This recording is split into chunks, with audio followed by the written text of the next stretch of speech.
Biz tariximizə sahib çıxmalıyıq.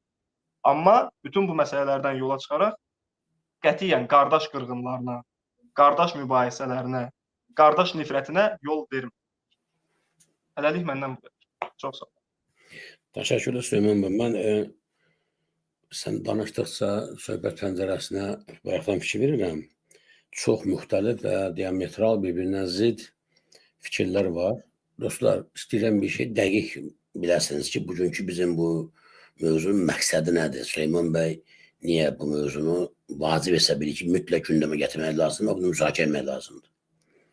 Məsələ aslındadır ki, son vaxtlar Türkiyə və Azərbaycanın yaxınlaşması yəni biz qardaşıq, bizi sadəcə ayırmışdılar.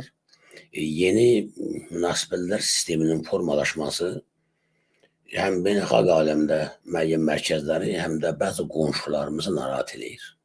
Xüsusilə İranı. Açıq şəkildə biz hər şeyin adını düz olduğu kimi qoymalıyıq, danışmalıyıq.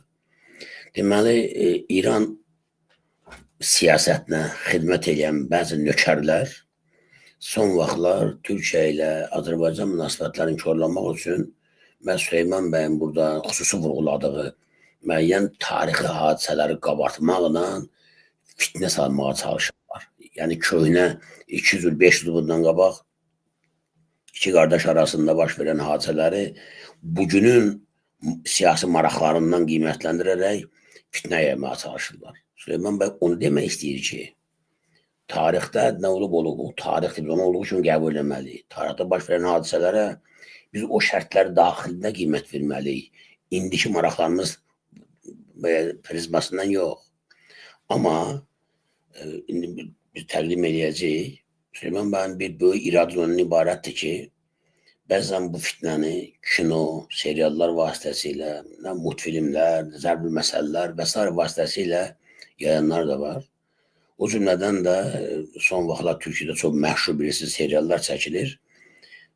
O seriallarda da müəyyən, əslində baxsaq o seriallarda təqdim olan məktublar zaten olan tarix sənədlərdir. O məktublar bir-birinə yazılır, bir-birini təhqir ediblər, bir-birini aşağılayıblar. Şah İsmail'in sol tasarımı başqaları, amma orada o bir tərəfli yanaşmanı Süleyman bəy qəbul eləmir ki, günlərin bir günü bu kadrlardan düşmən istifadə edəcək.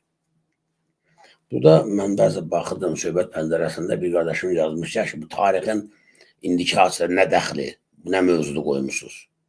Dostlar, terrorçu İsrail bugün məhz tarixi bəhanə gətirərək Orta Şərqi qan çanağına çevirib. Məhz tarixi unutmaq olmaz.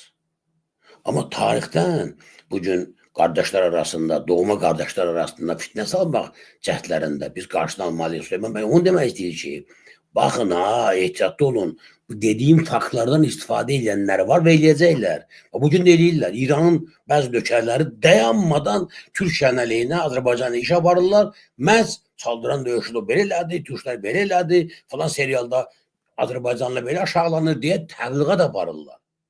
Məsələ budur ki, bunların qarşısı əvvəlcədən alınmalıdır. Profilaktik olaraq tədbirlər görülməlidir.